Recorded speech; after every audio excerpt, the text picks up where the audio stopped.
By Carol BucknellMany. Of a dream of living off-grid in a self-sustaining home complete with chooks, a vegetable garden and thoughtful environmental inclusions. Mostly we envisage this setup in the country. But when life demands that we be close to the city for work and play, it's all too easy to put this dream on hold. But this wasn't the case for a young couple who wanted to harness a more environmentally friendly way of life by reworking a 4-bedroom terrace in the inner East Sydney suburb of Alexandria. Their first step was to hire Clinton Cole of CPLUSC Architectural Workshop to oversee their home's transformation. It was a heaven-sent project for CPLUSC, whose design ethos is based on sustainability.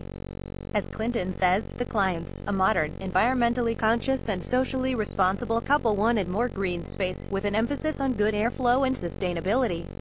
Among the many green initiatives in the house he designed are an evacuated glass tube solar hot water system, underground rainwater storage for use throughout the home and garden, as well as a 3 kilowatts photovoltaic power system to run the house and charge the couple's electric car. The garden has an aquaponics system for fish waste harvesting, compost bins, a worm farm and chicken coop working in harmony with a productive vegetable garden. Combined, these elements have meant that the house surpasses the client's desire for a sustainable home and is virtually off-grid for most of the year, says the architect.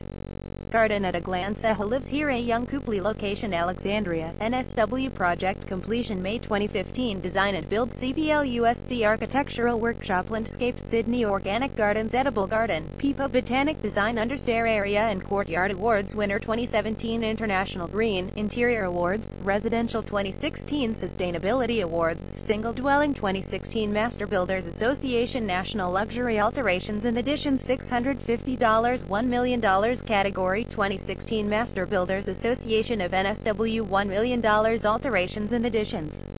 The architects called the project Aquaperma Solar Firma, and say it is their most sustainable to date.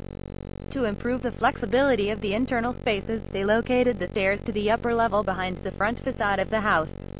The circular glass and timber batten staircase doubles as a greenhouse, with plants growing at the base of the stairs.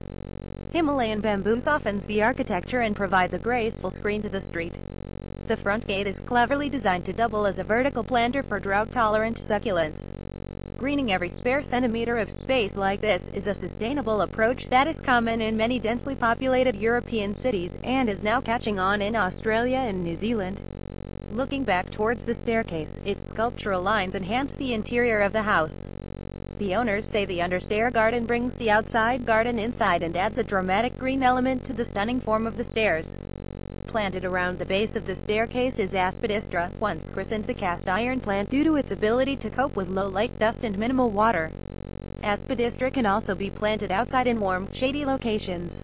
A courtyard space in the center of the house allows light to penetrate into the interior of the terrace, and gives internal rooms access to green space. Lush green planting in the courtyard helps improve air quality. The stairs and courtyard are two of the main architectural features of the home, so we were mindful of how important it was to get the landscaping right, says one of the owners. The courtyard is the center of our home and provides light and air to every room of the house.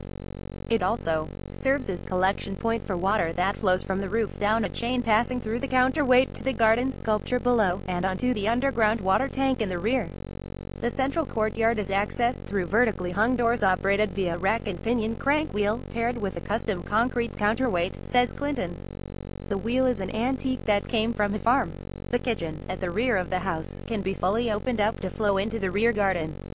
The custom-made movable island bench gives the couple plenty of flexibility in how they use the adjacent courtyard.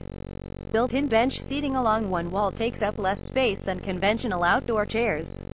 In the rear garden, outdoor seating doubles as an aquaponics system for fish waste harvesting and fertilizing the vertical lettuce garden that runs along the entire wall behind it. The owner's interest in permaculture drove the design of the rear garden. The garden acts as a social hub, with visitors being drawn subconsciously through the home and outside to sit among the plants and the chickens.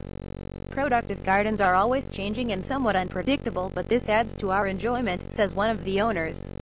Somewhat unexpectedly, a papaya grew out of our compost last summer and has given a tree burgeoning with ripe fruit. Permaculture practices, including reusing all waste on site, have been incorporated into the design. Our garden feeds us and we feed the chooks with scraps, which in turn gives us eggs and fertilizer for the garden, says one of the owners. Similarly, the fish deposit nitrogen in our pond, which feeds the bacteria and the clay beads in the vertical garden, which in turn feeds the plants, which filter the water in a continuous cycle. The chickens are housed in a coop on one side of the garden that is integrated with on-site storage and a worm farm. Planter boxes for the fruit and vegetables incorporate a wicking system, a water reservoir below the beds that reduces water use. Other beds are irrigated from rainwater stored underground on-site, which also supplies the toilets and laundry. The gardens are so productive that excess produce is shared among neighbors, friends, and family. Related reading: View Gallery 7 images.